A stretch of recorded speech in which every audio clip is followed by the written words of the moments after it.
Mas mabilis na ang biyahe mula Cebu patungo ng Ilocos Norte at pabalik.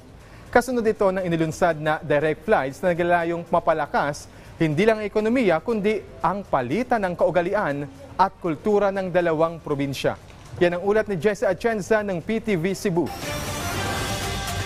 Humarap sa media ang mga opisyal ng isang airline company sa bansa kasama si Ilocos Norte Governor Matthew Marcos Manotoc para sa formal na paglulunsad ng bagong direct flight na Cebu to Lawag na nagsimula noong 15 ng Disyembre. Isang hakbang na inaasahang makabubuti sa koneksyon ng dalawang probinsya. We're really looking forward to this partnership to open up Ilocos Norte to the rest of the Philippines, especially to Visayas and Mindanao.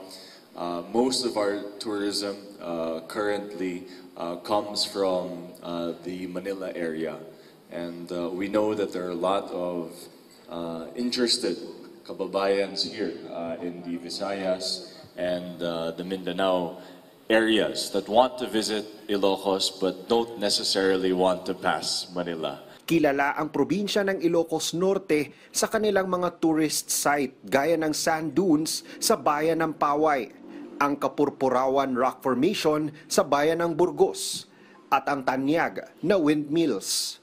Dinarayo din ng mga turista ang kanilang masasarap na pagkain, na patok, mapalokal o dayuhang mga turista.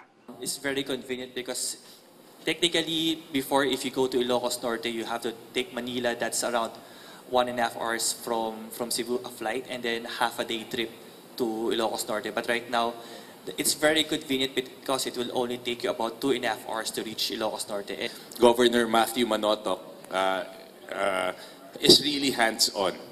No, so he and his team have really worked with Philippine Airlines to make this possible.